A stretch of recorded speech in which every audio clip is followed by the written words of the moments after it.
मंत्री राजेश धर्माणी ने कर्मचारी नेताओं को उल्टी सीधी बयानबाजी न करने की नसीहत दी है। यही नहीं, राजेश धर्माणी ने कर्मचारियों को कहा कि उन्हें जो वित्तीय लाभ मिल रहे हैं वह आगे भी मिलते रहे तो उसके लिए उन्हें सरकार के साथ खड़ा होना पड़ेगा। वहीं मानसून सत्र को लेकर उन्होंने कहा कि दूसरे राज्यों में यह सत्र नाम का ही होता है, लेकिन हिमाचल में इस सत्र में 35 बैठकें होती है। साथ ही उन्होंने भाजपा द्वारा लगाए गए आरोपों का भी जमकर पलटवार किया।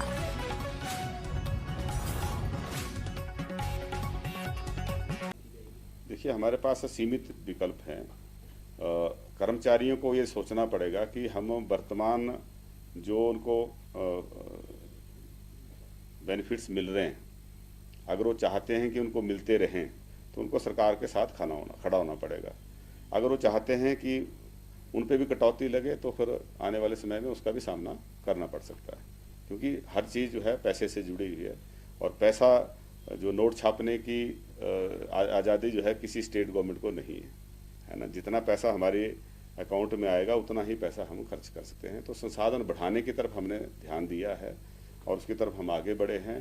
तो कर्मचारी नेता जो हैं अपनी नेतागिरी चमकाने के लिए उल्टे सीधे बयान ना दें, बल्कि वो जिस जिम्मेवारी के साथ सरकार आगे बढ़ रही है उस जिम्मेवारी को वो भी निभाएं। और उनका भी ये प्रदेश है, उनकी भी जिम्मेवारी प्रदेशवासियों के पास के लिए बनती है। हमारी जो सरकार है उसको ये भी देखना है कि जिस परिवार से कोई सरकारी कर्मचारी नहीं है उसको तो कोई डीए नहीं मिलता, उसके लिए तो और वित्तीय संसाधन नहीं है उसके पास। हमें तो उसके बारे में भी अपनी वचनबद्धता निभानी है। और हमारी सरकार ने जो है सरकार बनते ही उन वर्गों के लिए भी काम किया है जिन्होंने अपनी मांग किसी धरना प्रदर्शन के माध्यम से नहीं रखी है, चाहे वो हमारे अनाथ बच्चे थे, चाहे वो विधवा बहनें थी, चाहे वो जो हमारे वृद्ध लोग हैं उनकी बात है। हमने उनके लिए भी काम किया और सरकार का जिम्मेवारी है कि हम उनके लिए भी काम करें।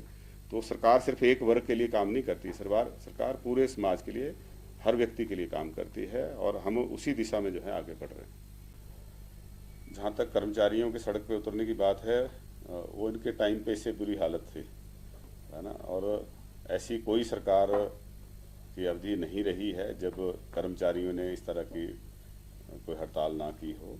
और प्रजातंत्र की व्यवस्था है, इसमें उनको भी अपनी बात कहने का हक है।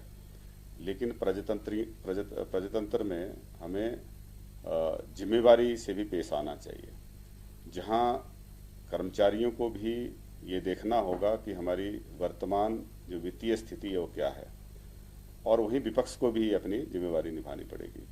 क्योंकि जितना कर्जा लिया है कोई वर्तमान सरकार ने तो लिया नहीं है, ये तो हमें विरासत में मिला है। हम विरासत के कर्जे को ढो रहे हैं, लेकिन अपनी जिम्मेवारी निभा रहे हैं। जहाँ पे हम पुराने कर्जे की जो लोन रीपेमेंट है उसको भी दे रहे हैं, अपने विकास के कार्यों को भी सुनिश्चित कर रहे हैं, और साथ में जो भविष्य के लिए हमें मैन पावर चाहिए उसकी भर्तियां भी हो रही हैं। तो सरकार की कोई एक्टिविटी ना रुके, इसकी तरफ भी जो है कदम उठा रहे हैं। लेकिन कर्मचारियों से पहले भी मुख्यमंत्री जी ने अनुरोध किया है कि डीए तब मिल पाएगा जब सरकार की वित्तीय स्थिति वैसी रहेगी। इससे पहले जो सरकारें रही उनके पास एक विकल्प था कि वो ज़्यादा से ज़्यादा लोन ले सकते थे। अगर कम लोन लेने से बात नहीं बनती थी तो ज़्यादा लोन ले लेते थे। लेकिन वर्तमान सरकार के पास वो विकल्प इस साल में नहीं है। हमारा जो लोन की मैक्सिमम लिमिट है वो 6,000 करोड़ की फिक्स है, और 6,000 करोड़ से लोन ज़्यादा नहीं ले सकते हैं। इसलिए हमने अपने संसाधन बढ़ाने के लिए जो है कुछ सख्त कदम भी उठाए हैं। और जो प्रशासनिक दक्षता वर्तमान सरकार में देखने को मिलती है, ऐसी पिछली पूर्व सरकार में देखने को नहीं मिलती थी। बल्कि हम ये कह सकते हैं कि उन्होंने सरकार की जो ये वित्तीय एक मैं कहूँगा कि पूरी तरह से जो डिरेलमेंट हो गई है, जो पूरी तरह से जो वित्तीय स्थिति जो है कंट्रोल से बाहर हो गई है, ये इसके लिए पूर्व की सरकार जो है ज़्यादा जिम्मेवार है। क्योंकि उन्होंने जो है संसाधन जुटाने की तरफ कोई ध्यान नहीं दिया, बल्कि जो संसाधन पहले से उपलब्ध थे उनको लुटाने का काम किया। तो हमने जो है एक रिस्पॉन्सिबल तरीके से सरकार चलाने का प्रयास किया है। जहां हम जरूरी खर्चे कर रहे हैं वहीं पे संसाधन बढ़ाने पे भी हमने फोकस किया है। भवनों के निर्माण बड़सर डिवीजन के इस टेंडर की जहां तक मुझे जानकारी है, भारतीय जनता पार्टी के समय में जिस परियोजना को बनाने के लिए इन्होंने 200 करोड़ रुपए का ठेका दे दिया, हमारी सरकार में जो है उसको दोबारा से रिव्यू किया गया और जो है एक ही टेंडर के माध्यम से 68 करोड़ रुपए की सरकार की बचत उसमें हो रही है। हमने 200 करोड़ में होने वाला काम जो है उसको 132 करोड़ में कर रहे हैं। तो उसके लिए तो उनको सरकार को अप्रिशिएट करना चाहिए था, शाबाशी देनी चाहिए थी, वो उल्टा क्रिटिसाइज कर रहे हैं। ऐसा नहीं है, 200 करोड़ का टेंडर जो था वो भाजपा के समय में हुआ था। हमने उसको रिव्यू किया और जो है उसका जो प्रोजेक्टेड कॉस्ट थी उसको कम करके 132 करोड़ रुपए पहुंचाया। अब वही काम जो है 132 करोड़ में अवार्ड हो रहा है।